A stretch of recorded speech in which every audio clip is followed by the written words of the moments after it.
So we'll start with a new topic, that is introduction to frequency response. Okay.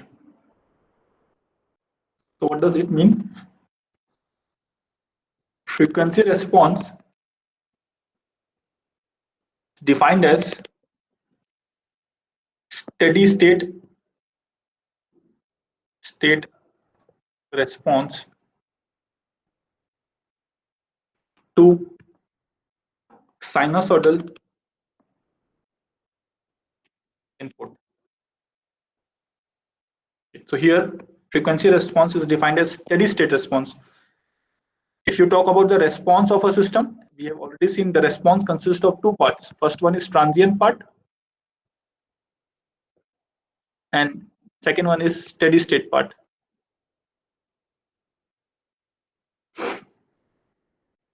So what does the frequency response deals with? Frequency response is defined as steady state response, not transient, steady state response for sinusoidal input. Now suppose you are having a system, you can write it like this, or you can write it like this also. Suppose you are having system, general system, where you are having input as well as output. So in the input you will provide some sinusoidal input, and output also you will get sinusoidal. And what are the changes that we have to observe that we will be discussing just shortly. Okay, so what does the frequency response means? Frequency response, first it is used to analyze the steady state response. Frequency response is used to analyze the steady state response to a sinusoidal input. Generally we provide a sinusoidal input because we can analyze it in a better way. Okay, mathematically it is easy to analyze sinusoidal signals. So let us suppose we are having a system given by this block. To this system we are providing an input and we are getting an output. So what does frequency response means? Frequency response means we are providing a system with input as sinusoidal. You can see this is a sinusoidal input.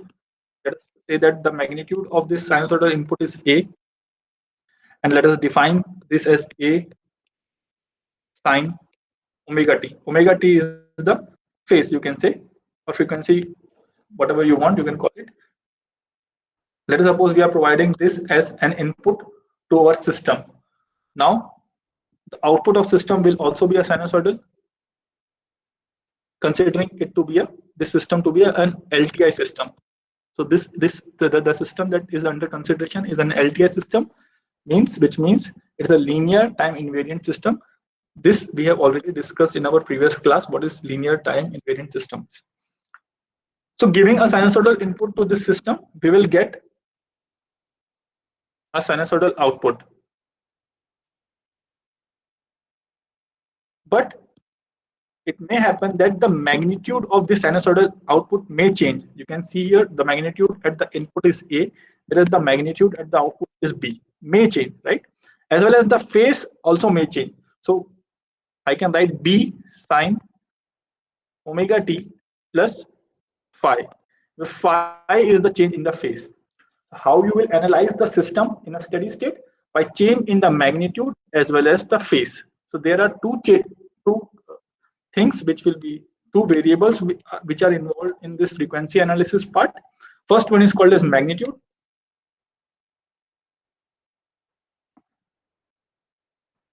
and phase. So we will be analyzing this magnitude and phase in our coming lectures as well as in present lecture.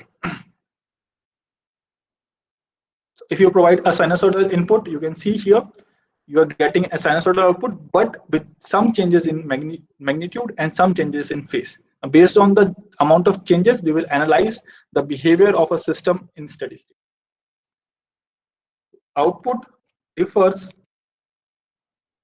from whatever we have discussed. I'm just writing it right now. Output differs from input only in amplitude or magnitude, you can say, and phase angle.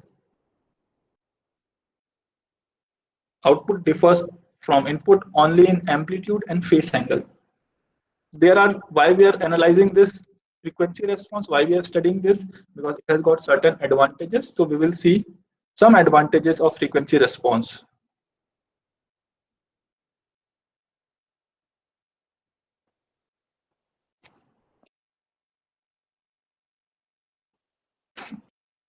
The first advantage is frequency response of an LTI system is independent of the amplitude and phase of input test signal. Frequency response of LTI system is independent of amplitude and phase of input test signal.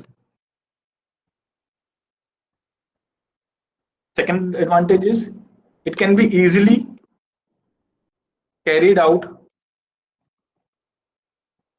for design and parameter adjustment.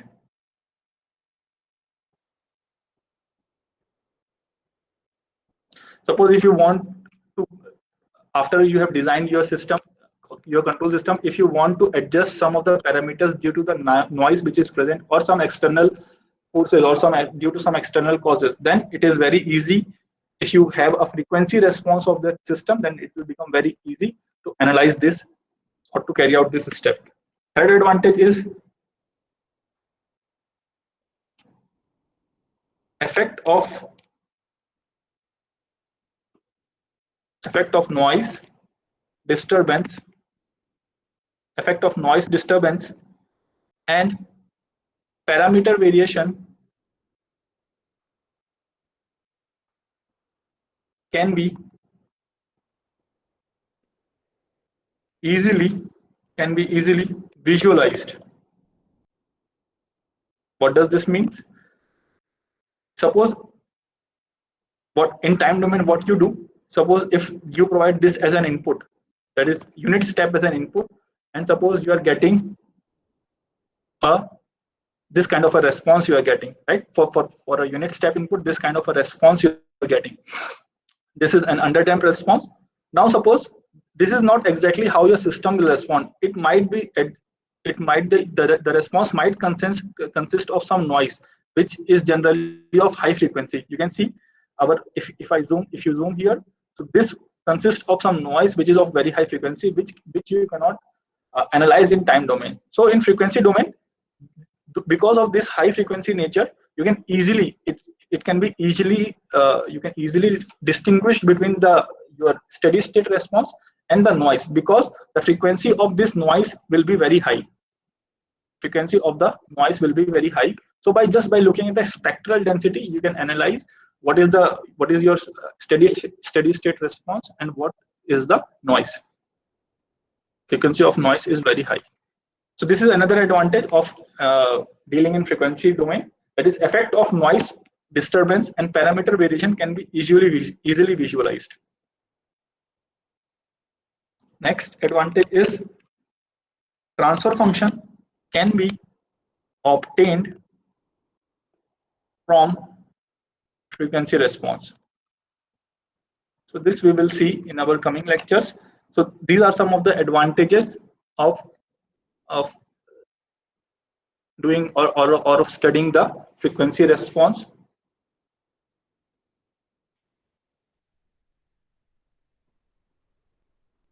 Now we will see concept of frequency response. What is the concept behind the frequency response? Suppose again we are having system with transfer function g of s. We are providing an input rt. We are getting an output ct. So if I wanted to write in Laplace transform, so this will be r of s, this will be c of s. Now let us assume that RT is equal to, since this is a frequency response, hence we need to provide a sinusoidal input, a sine omega t, a sine omega t. A sine omega t is the input that we are providing. So Rs will be equal to how much? A multiplied by A is a constant. What is the Laplace transform of sine omega t?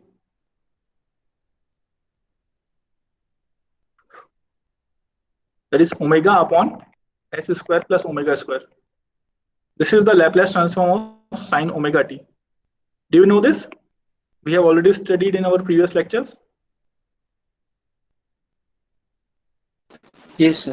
Okay, so this is the Laplace transform of sine omega t. We are providing an input as a sine omega t. You can see here, this is RT, this is CT, and this is our. I'm just rewriting this. So you can write C of S, because C of S will be equal to G of S into R of S. G of S is the transfer function of you can see of the system. R of S is the input. Now you can substitute the value of R of S, that is A omega upon S square plus omega square. So C of S, I can rewrite it as A omega upon S square plus omega square into G of S.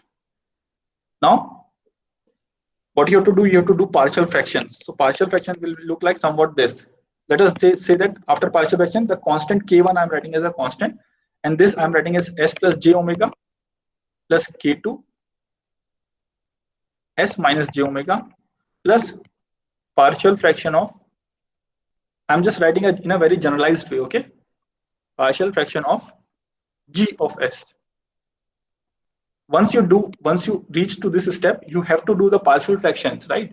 So that is what I have done. You can see, if you take the LCM of this, you will get s square plus omega square, and k1 and k2 is the constant which you will be getting after doing the partial fractions.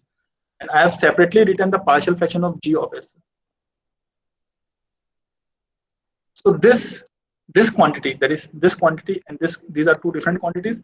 This is due to poles of input signal, that is R of S.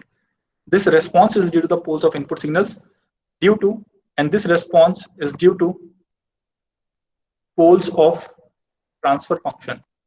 The response due to this will be due to the poles of transfer function, and this is called as steady state response. And this is called as transient state response. And we all know that transient state response after some time dies out, so it becomes zero, and we are only having our steady state response.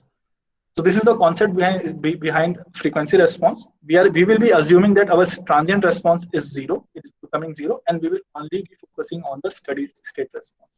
If you want to know why our transient part is becoming zero, so I will just give a little example.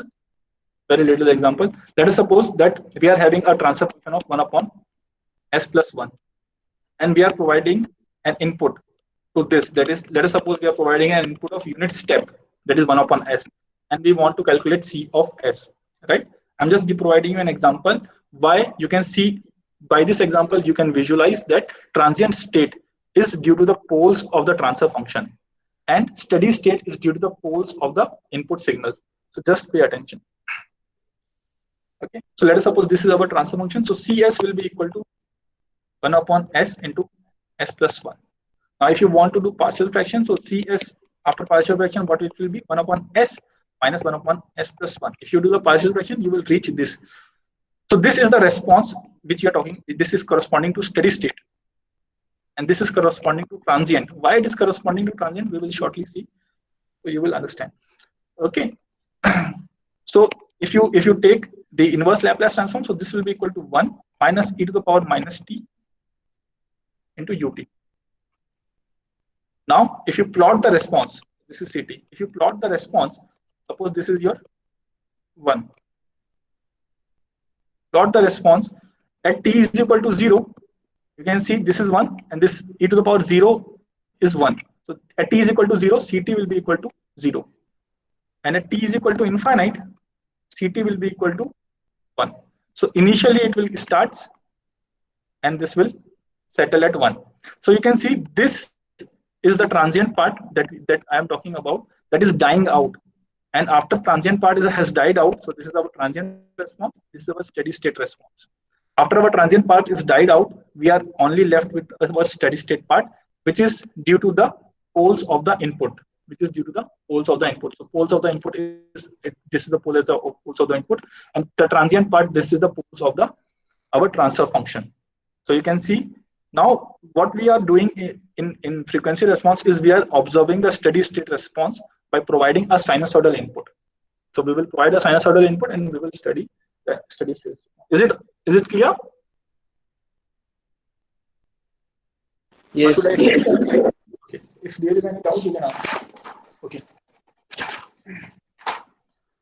So just remember that the transient part is due to the poles of the transfer function, and the steady state part is due to the poles of the input.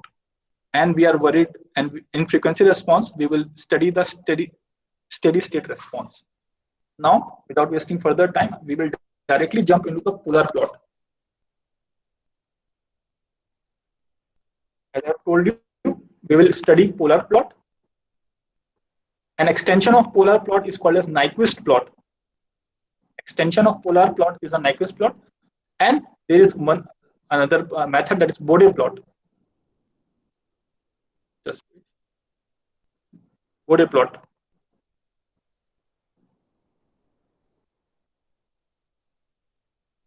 I'm just giving you a side note. So this is Bode plot, and there are some more topics, that is M circles, N circles. These are some topics, but this is not in our syllabus. So this is in our syllabus, right?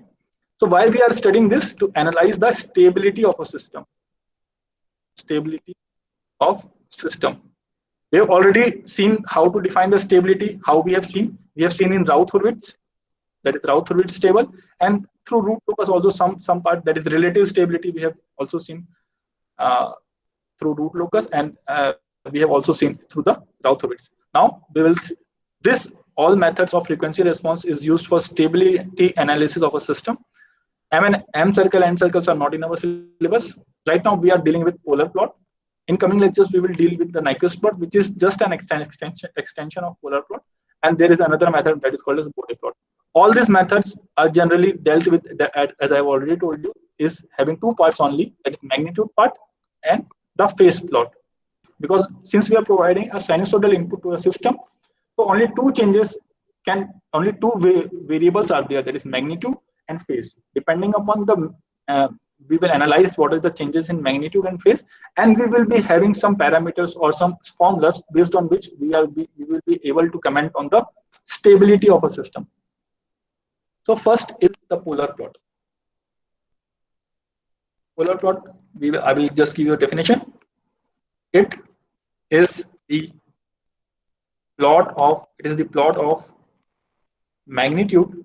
This is already provided in the notes. It is a plot of magnitude and phase of open loop transfer function in GS-HS plane for different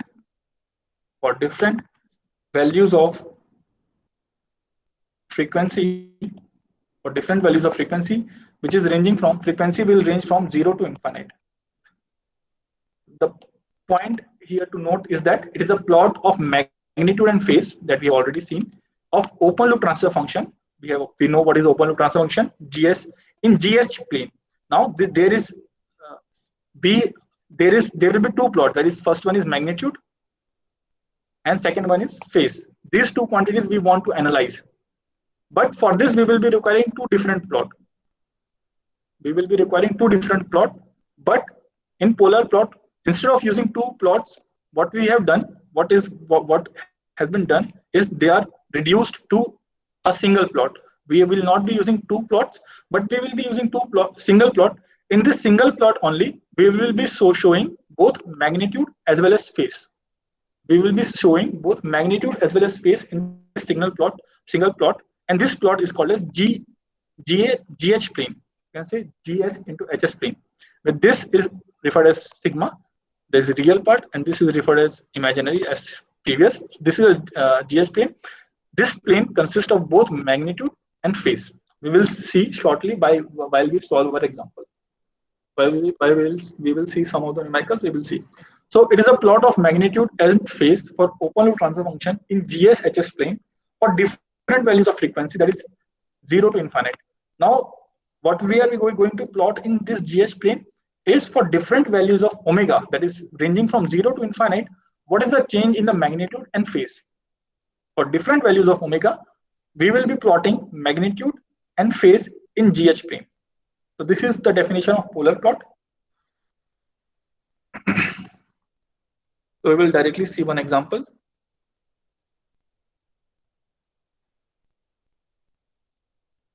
That is, suppose open loop transformation, that is GS into HS, is given as A upon TS plus 1. Right now, I will be discussing only in general terms. So therefore, I have considered gain as K, and T is a constant. You can call it as a time constant. So this K and T are constant, right? This is, can anyone tell me what is the order and type of system? We have already discussed what is order and what is type. What is the order of the system and what is the type of the system?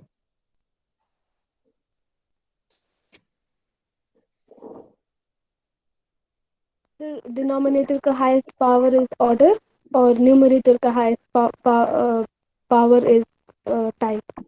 Okay, so partly you are right. That is, highest power of the denominator is called as order. And what is the type? Type is the number of poles present at origin. Number of poles present at origin. So is there any pole present at origin? But that means s to the power 0 is here. S to the power 0 means 1. So it is 1 multiplied. So there are no poles present at the origin. So type will be 0. What is the definition of type? Type means number of poles, open loop poles present at the origin. Suppose if I write it, suppose if I give you a transfer function, we have already discussed s square s plus 1. So here you can see the type. There is number of open loop poles present at the origin. So here if you analyze, there are 2 poles at origin. So type will be 2, and order will be highest power of the at the highest power of the denominator. So if you open the bracket, highest power will become 3. Is it clear? Yes, sir. Okay. So this is, so for this problem, the type order is 1 and type is 0. Sir, so if it would have been s cube into s plus 1, so type would have been 3, right? If it would have been, please repeat. If it would have been 1 by s plus 1. 1 by s cube into s plus 1. S plus 1. This is right. So for this, how many poles are there at the origin? How many poles you see at the origin for this? So 3 and 1, 4. 3 poles. 3 poles are at the origin, right? And one pole is at -1. One pole is at -1. So this type, what does type means? Poles at the origin. Type means poles at the origin. Open loop poles. Do not get confused. Type means open loop poles. Type and order are both defined for open loop transfer function. Open loop type and order both are defined for open loop transfer function, not a closed loop transfer function. So for an open loop transfer function, if anyone asks, what is the type of an order of a system? So you will ask, reverse ask, you will ask them, so please give me the open loop transfer function. If it has not been given, then you have to calculate first its open loop transfer function. What is open loop transfer function? That is GS into HS. If it is a unity negative feedback system, then simply it will be G of S, because HS is 1, right? So you can see here what is the type of the system, the total number of poles present at the origin. So here you can see total number of poles in this case is 3. And what is the order? Highest power of the denominator. If you open the bracket, order will become 4. Okay? Yes, yes. Okay. So here you can see my type is 0 and order is 1 for this problem that we are considering. Now first step is to put S is equal to j omega. S generally consists of 2 terms, that is sigma plus j omega, if you can recall. But here we are considering the real part to be 0 because we are only worried about the frequency response, as we have already seen in the definition. That polar plot is we will be varying omega from 0 to infinite. So we are considering that real part is 0, and we are only worried about the imaginary part. So put S is equal to j omega is your first step. Put S is equal to j omega where? In the open loop transfer function. So if you put S is equal to j omega, it will become G of j omega. h of j omega is equal to k upon t j omega plus 1. So this will be your, now we need to calculate first magnitude of open loop transfer function, and then phase. So first we will calculate magnitude. What will be magnitude? Magnitude is equal to magnitude of g of j omega plus h of j omega is equal to magnitude of this function, that is t j omega plus 1, magnitude of pole. So this I can divide, that is magnitude of k upon magnitude of t j omega plus 1. Magnitude of k is a constant, so I can write it k as k only. And what is the magnitude of complex number? So a plus jb, if you want to calculate its magnitude, so its magnitude will be a square plus b square. So similarly, here it will be under root of t omega whole square plus 1. Do you know how to calculate magnitude, right? Yes, sir. Okay, so this is the magnitude. I will again rewrite. So magnitude of g of j omega into h of j omega is equal to k upon under root of t omega square plus 1. This is the magnitude. Now again we need to calculate the phase. Phase of again g of j omega into h of j omega is equal to k upon t j omega plus 1. We have to calculate its phase. So phase you can show it by calculation of angle. So angle g of j omega h of j omega. So how to calculate the phase of any given system? So it is by tan inverse of imaginary by real.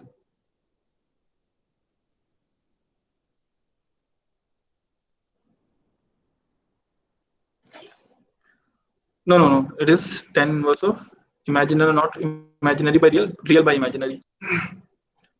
Phase of complex number, how you will calculate phase of complex number? That is a plus jb. It is tan inverse of real by, sorry, it is tan inverse of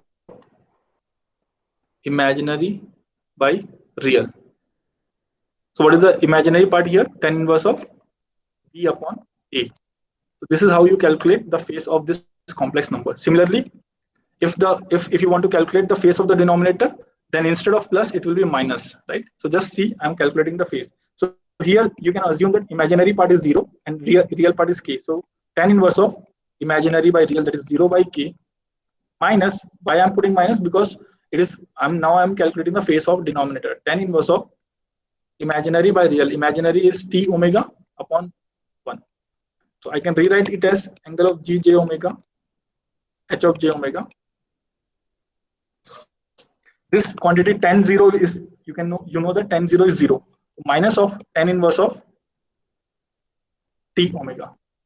So this is the phase that we have got, minus of tan inverse of t omega, and this is the magnitude. If you have got confused, so I will just tell you about the complex number, that is a plus jb. Suppose if this is our complex number, and if you want to calculate its magnitude, so its magnitude will be under root of a square plus b square. If you want to calculate its phase, so its phase will be tan inverse of imaginary by real. Imaginary by real. So this will be equal to tan inverse of imaginary is b and a. Similarly, if you want to calculate 1 upon a plus jb, so here its magnitude will be 1 upon,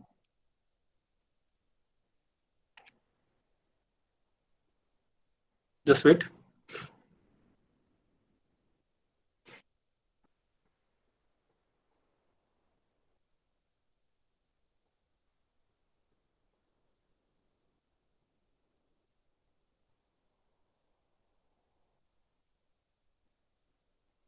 So 1 upon under root of a square plus b square, and its phase will be minus of tan inverse of b by a. So minus is because it is in the denominator, right? So again, coming back to our problem, we were having g of j omega, h of j omega is equal to k upon t j omega plus 1. For this, we have calculated magnitude, that is magnitude of g of j omega, h of j omega is equal to k upon under root of t omega square plus 1. And we have also calculated a phase. it is minus tan inverse of imaginary by real, so that is t omega. This is equation 1. This is equation 2 for this given transformation. Have you understood this up to this point? Yes. Okay, so now what we need to do is we need to vary omega from 0 to infinite and observe both equation 1 and 2. So we need to make a table. First column will be dedicated to omega, second column will be dedicated to our magnitude, and third column will be dedicated to our g of j omega, that is phase. And here in this table we will vary the omega from 0 to infinite. So just pay attention. First, let us say we are putting omega is equal to 0. So if you put omega is equal to 0 in phase, observe in equation number 1. If you put omega is equal to 0, what will you get?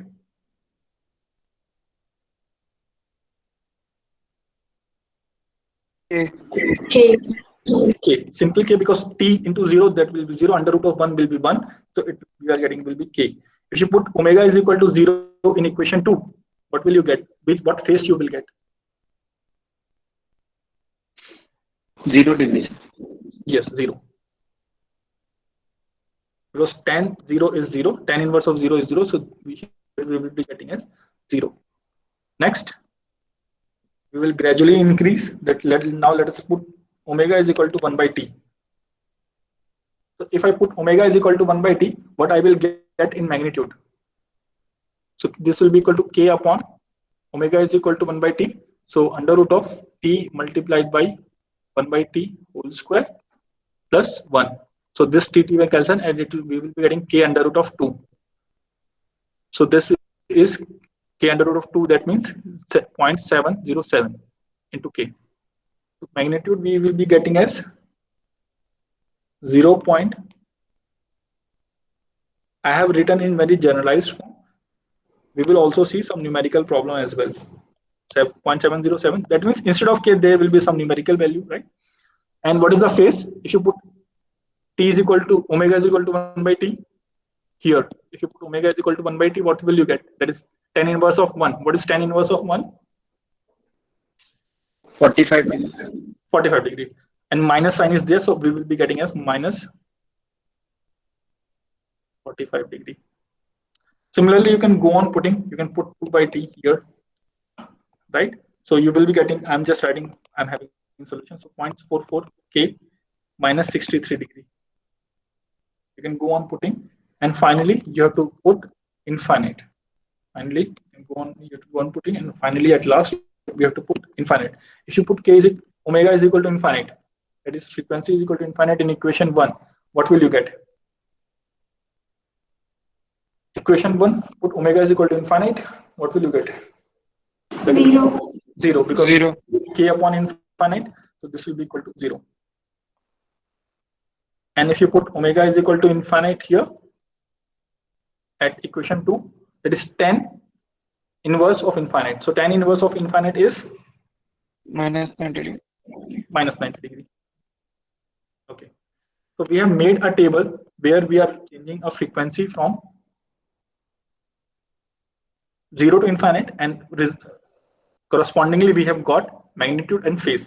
So here you can see a trend when you are increasing the frequency.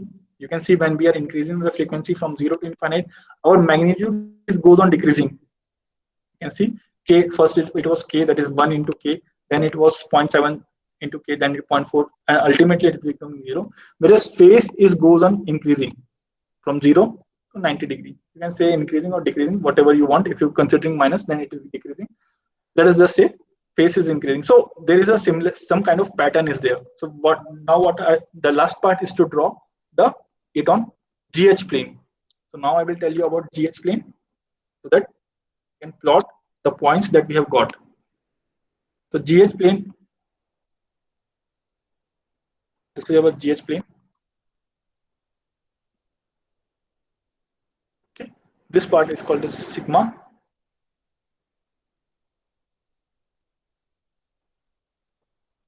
This is real part, this is imaginary. And this correspond to 0 degree, this correspond to minus 90 degree as according to quadrant. This is minus 180 degree, minus 270 degree, so on, right? And if you want to move in anti-clockwise, so this is 0, this is plus 90, this is plus 180 degree, this is plus 270 degree if you want. So whatever way you want, you can move. So we have to plot both magnitude as well as phase in the same plot. So at omega is equal to 0, you can see the magnitude is k, and magnitude is k, that is real. We are getting magnitude as k, and phase is 0. Phase is 0, that means this is the line for phase 0.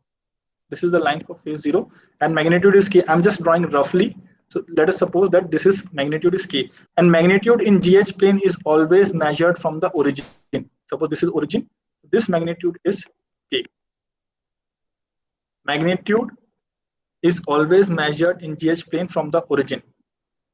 Just keep in mind, magnitude is always measured from the origin. So this is k, and here omega is equal to, we are having omega is equal to 0. At omega is equal to 0, magnitude is k. Now see the table. When you are increasing the value of omega, just concentrate on the phase. What is the phase you are getting? Minus 45, minus 63. So where will this plot will move? Whether it will move upward or it will go downward.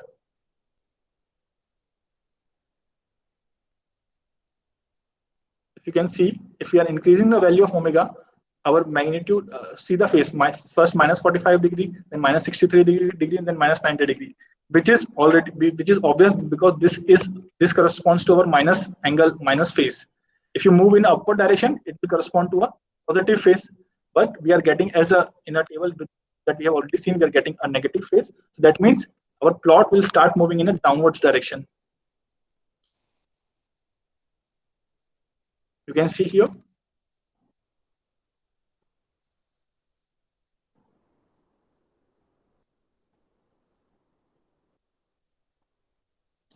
Once you are increasing the value of omega, our phase is minus 45 degree, then it is becoming minus 60 degree, and finally at infinite our phase is becoming minus 90 degree. So where is minus 90 degree in this GH plane? Minus 90 is this. You can see minus 90 is this.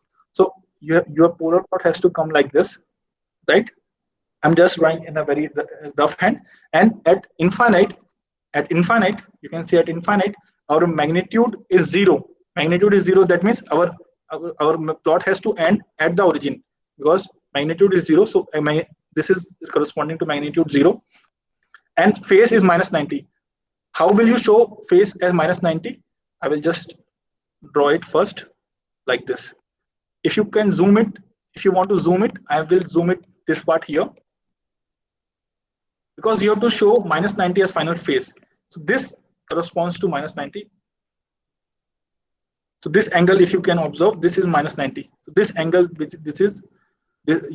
after zooming it, I'm just showing you. So this angle at omega is equal to infinite is minus 90. So you can write here omega is equal to infinite, and magnitude is becoming infinite. Also, if you want, you can show at minus 45 degree. If you take an arc and calculate minus 45 degree from here, this angle is minus 45 degree. So the distance from origin to this point, this distance will be equal to magnitude. What is the magnitude here? 0.707.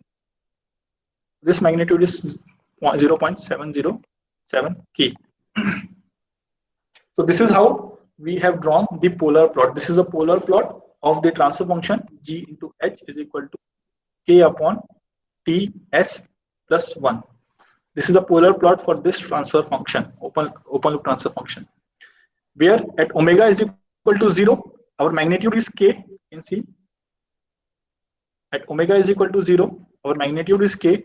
At omega is equal to 0, infinite, our magnitude is 0. And if you talk about the phase, at omega is equal to 0, our phase is 0. You can see, and at omega is equal to infinite, our phase is minus 90. This I have shown in a zoom manner. Is there any doubt, or should I explain it again, or you have understood, and should we move to the next question?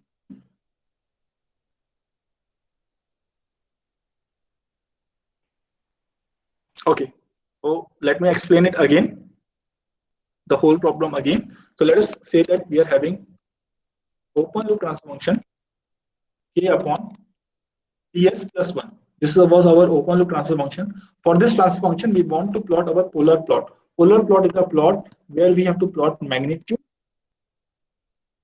and phase on GH plane. GH plane is a plane which has having both magnitude and phase. We have to show both magnitude and phase in the same plot, right? So for what is the procedure? Put S is equal to j omega. If you put S is equal to j omega, then calculate the magnitude. K is K. I'm directly writing the magnitude, that is T omega square plus 1, and calculate the phase. Phase is minus tan inverse of T omega. After that, you have got magnitude expression as well as phase expression. You have to build a table where you have to put certain values of omega. First value should be 0 and last value should be infinite, and in between you can take any value. Since this is a generalized question problem, because k is a constant and t is a constant, so I have taken 1 by t and by t. You can also take 4 by t and so on, and you can check it by yourself. So by putting this value, you will get some values of magnitude, that k and phase, and if you go on putting, you will get some values of magnitude at omega is equal to infinite. At omega is equal to infinite, if you put omega is equal to infinite in equation 1, you will get magnitude as 0. If you put omega is equal to infinite in phase, you will get phase is equal to minus 90. So once you have obtained this table, the next step is to plot the polar plot. What happened?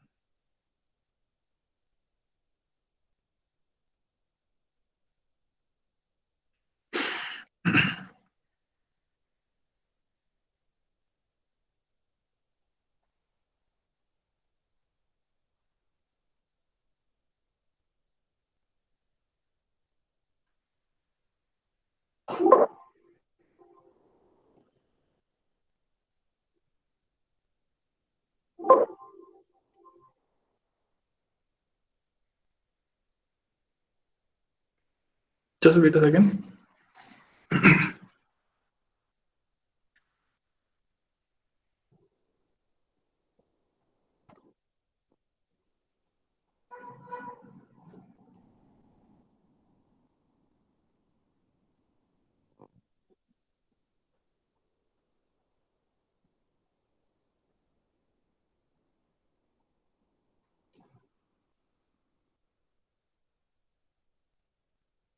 Okay, so once we have built this table, we have to plot in GH plane. So GH plane is, again, I will tell you what is GH plane. This is our GH plane,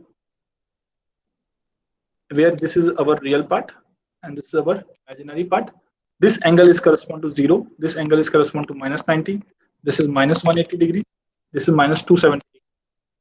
You have to show both magnitude and phase in the same plot. If you move in the anti-clockwise, so this will be 0 degree. Let me use different pen. This is 0 degree. This is plus 90 degree. This is plus 180 degree. This is plus 270 degree. And this is plus 360 degree or 0 degree. So if you look at the table, for different values of omega, you have to draw magnitude as well as phase. If you have at omega is equal to 0, our magnitude is k. Magnitude is always measured from the origin. So this distance is k. And at omega is equal to 0, your magnitude is k and your phase is 0. So this, you can see that phase is 0. Why? Because it is, you can see here, this line corresponds to 0 phase. Once you increase the value, once you keep on increasing the value of omega, our phase is getting negative, more negative. From, well, previously it was 0. Suppose it was 0, then it is becoming minus 45, then minus 63. You can put different values, and finally at omega is equal to infinite, your phase has become minus 90. And your at omega is equal to infinite, your phase is minus 90 and your magnitude is 0. So how to show 0 magnitude? You can see this is our 0 magnitude. Why? Because magnitude is always measured from the origin. So that means our point at omega is equal to infinite is at origin only. Now how to show minus 90? You can make a line tangent to this point, right? A line tangent to this point. So if you keep on increasing the value of omega, this will be how your polar plot will look like. So this point is corresponding to what omega is equal to infinite. So this is just a way to show, present. If you want to draw different kinds of angles, you can draw. Suppose I have drawn minus 45 degree. So this magnitude, that is from origin to this, will be corresponding to magnitude. If you want to draw 60 degree, you can draw 60 degree. This magnitude will correspond to the angle at 60 degree. Are you getting?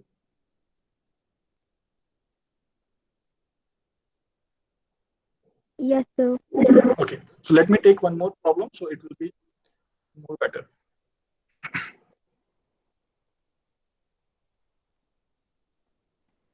Now, next problem, that is GS into HS again. I'm using the generalized formula, that is K upon E1S plus 1 into E2S plus 1. Tell me what is the type and order of the system.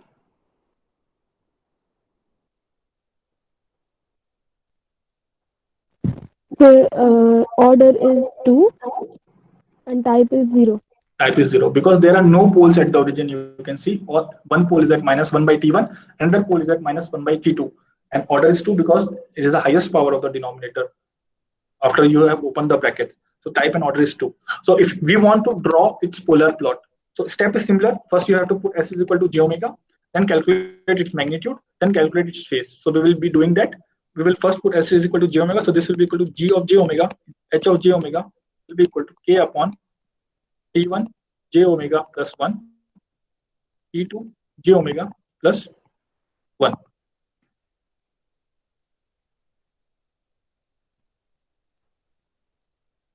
So first, now we have to calculate its magnitude, that is magnitude of G of j omega, H of j omega will be equal to magnitude of K is K upon under root of T1 omega whole square plus 1 into under root of T2 omega whole square plus 1.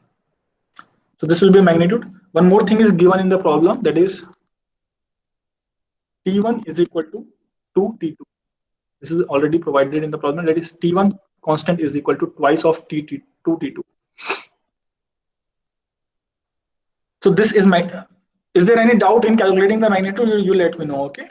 If you want to calculate phase, that is angle of G of j omega, H of j omega, tan inverse of imaginary by real. So at numerator, you can see imaginary part is 0 and real part is K. Now we have to calculate a magnitude angle for this parameter, that is T1 j omega plus 1. Since this is in denominator, so I will write minus tan inverse of imaginary part is here T1 omega and real part is 1 minus tan inverse of, now this for this T2 omega upon 1. So if you more simplify further, so this will be equal to minus of tan inverse of T1 omega minus of tan inverse of T2 omega. So we have got our magnitude and we have got our phase expression. Now next step is to build a table, that is omega and then magnitude of G of j omega, H of j omega, and phase of G of j omega, H of j omega. What you have to do, you have to vary this omega from 0 to infinite. So first is 0. If you put omega is equal to 0, what will be the magnitude? Check on equation number 1. If you put omega is equal to 0, if you want, I can rewrite it this expression again. This is under root of T1 omega whole square plus 1 multiplied by under root of T2 omega whole square plus 1. Now we are putting omega is equal to 0. If you put omega is equal to 0, what is the value of magnitude you will get?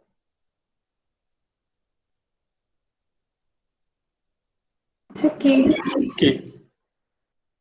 If you put at phase equation number 2, omega is equal to 0, that is tan inverse of 0. Tan inverse of 0 is 0. So you can see at omega is equal to 0, magnitude is K and phase is 0. Now let us put omega is equal to 1 by T1. Omega is equal to 1 by T1.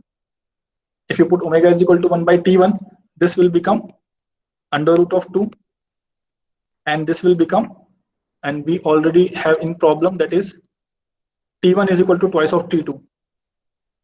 T1 is equal to twice of T2. So if you can substitute the value of T2, T2 is equal to T1 by 2. So you can substitute the value of T2 here and put the value of omega and you can calculate the magnitude later on. I will just write the direct what will be the what we will be getting. So we will be getting at 1 by T1, we will be getting 0.632 into K. You can calculate it later on. I have also provided in notes. Now, if you put omega is equal to 1 by T1 in equation number 2 and substitute the value of T1 is equal to twice T2, then you will get phase as minus 71 degree. I will fill up the table. You can later on check whether you are getting the same value or not. Now I am putting 2 by T2. Why I am putting certain values? Just to make a point that you have to vary the omega value of omega from 0 to infinite, right? There will be some problem where, if you can see, there was some pattern that when you are increasing the value of omega, the magnitude is keep on decreasing and phase is also keep on changing in a one direction.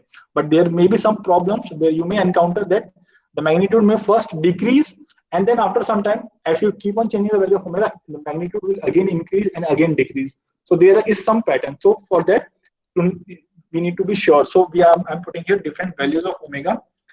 That omega is equal to 2 by T2. Our magnitude is 0.3162 K, and angle is minus 108 degree. Similarly, you can put different values of omega, and finally, at omega is equal to infinite. If you put omega is equal to infinite, what will be our magnitude? If you put omega is equal to infinite at equation 1, what will be the magnitude? 0. 0. Put omega is equal to infinite, our magnitude will be 0. And what will be the phase? You see equation number 2, put omega is equal to infinite. So 10 inverse of infinite is 90. We are having two terms of 10 inverse of infinite. So that will be minus 90 minus 90. So our phase will be equal to how much? Minus 180. So you can see here, when we are increasing the value of omega, our magnitude is keep on decreasing, and ultimately it becomes 0. Whereas our phase is keep on increasing, and it is becoming at omega is equal to infinite. Our phase is minus 180 degree. So this we need to again plot in our GH plane. So this is our GH plane. This is our real, and this is our imaginary. This is our 0 degree. This is minus 90 degree. This is minus 180 degree. Minus 270 degree. So at omega is equal to 0, if you see, our phase is again K. At omega is equal to 0, our phase is K. So how to mark that? So if you see here, this is 0 degree. Our magnitude is K. This is omega is equal to 0. When you increasing the value of omega, you can see our curve, our plot will move downwards. Why? Because we are having negative angles. So you can see, and finally also we are having negative angle. So our curve will start moving downwards, and you can see I'm just drawing roughly, right? And after some point at omega is equal to infinite, what is the magnitude? At omega is equal to infinite, our magnitude is becoming 0. That means it is on the origin, and our phase is minus 180 degree. So how, if you want to show the phase at omega is equal to 0, so this is how you can show. Again, this is the tangent to this origin. This is how you can show. This is the point at which omega is equal to 0. Sorry, omega is equal to infinite. At omega is equal to infinite, our magnitude is become 0. And if you want to zoom this, if I want to zoom this portion, and if I want to show you, so this is, suppose this is a zoomed in version. This is how it will look like. This is a tangent. Are you getting this point? So this angle is minus 180. Is it clear how we are making minus 180 degree? Yes, sir. Okay. So again, if you want, you can measure different angles here. Suppose this angle is minus 45 degree. According to so corresponding to this, you can calculate what is the magnitude. Suppose this angle is minus 60 degree. So according to this angle, what is the magnitude? You can calculate it. Okay. So there is some note. So by addition of non-zero, I'm writing a quotation, a note. By addition of non-zero pole. What is non-zero pole? That is pole not at origin. Non-zero means it is having some value. The pole is not at origin. By addition of non-zero pole in any transfer function, the polar plot at low frequency means means omega is equal to 0. That means low frequency. The polar plot at low frequency remains same. That is, there is no change, and it is means polar plot, and it is rotated by minus 90 degree at high frequency. High frequency means omega is equal to infinite here. So low frequency, if you can see, if we are adding a non-zero pole, if you consider our previous example,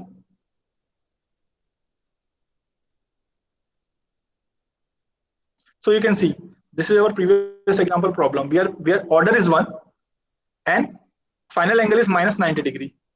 In this second problem, what we have done, we have added one more pole, and this pole is a non-zero pole because the pole is not at origin. So due to this, at low frequency our polar plot is same. At low frequency our polar plot is looking same. You can see at low frequency our polar plot is same. This is low frequency, phase is 0 and magnitude is k. You can see phase is 0 and magnitude is k. And at high frequency the angle is minus 90. It is making minus 90 here. And if you are adding non-zero pole, single non-zero pole, our polar plot is shifted by or rotated by minus 90. So minus 90 will be minus 180. So this is a side note. By addition of non-zero pole in any transform function, the polar plot at low frequency remains same, and it is rotated by minus 90 degree at high frequency. That is, at omega is equal to infinite, it is rotated. So if now by just looking at the transfer function, that is, let us suppose I am giving you one more transfer function, gs into hs is equal to k upon p1 s plus 1, p2 s plus 1, p3 s plus 1. So you can see I have added one more non-zero pole. This is one more non-zero pole which I have added to our previous problem. So at low frequency our polar plot will remain same and look like same, and at high frequency it will be shifted by minus 90 degree. So at high frequency you can see what is the angle it is making right now. Right now it is making minus 180 degree. So if we are adding non-zero pole, so high frequency it will add minus 90 more. So final phase will become minus 270 degree. I will just draw the polar plot of this open transfer function, and then we will conclude. So this is our GS plane. This is our real part. This is our imaginary part. So at low frequency our plot will remain same. This is omega is equal to 0. This magnitude is k. If you increasing the value of omega, you can see, and finally it will end like this, because final angle it has to make as minus 270 degree. You can see minus 270 degree it has to make, because it is having 3 poles. So this is how it will look like. So this is the point. If I want to show this point, this is the point where omega is equal to infinite. So this is the polar plot for this transfer function. So you can draw for fourth order as well. You can add one more non-zero. For that, the polar plot for fourth order system will look like somewhat like this. The final angle it is making, you can see, is minus 360 degree, right? If you want for fifth order system, our final angle will be minus 360 minus 90. That will be minus 450 degree. So minus 450 degree, how will you show? So this is the for fifth order, right? So likewise it will goes on increasing. Is it okay? Have you understood this part?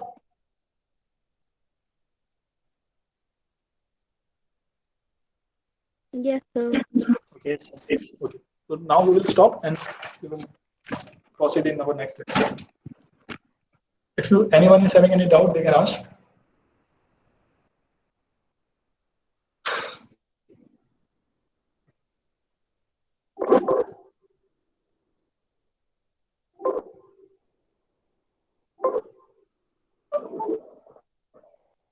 Okay. What we have seen in today's class is the polar plot and how to draw the polar plot. Polar plot is drawn by magnitude and phase and plotting it on same plot. So magnitude and phase, how to calculate? By putting first s is equal to j omega, then calculating the magnitude, and then calculating the phase. And finally, once you have got these two equations, that is for magnitude and phase, what you have to do? You have to make a table where you have to vary the omega from 0 to infinite. You can see I have varied from omega 0 to infinite, and finally I have drawn the polar plot. You can You can see the notes and solve more examples, then you will gain some more knowledge. So we'll stop.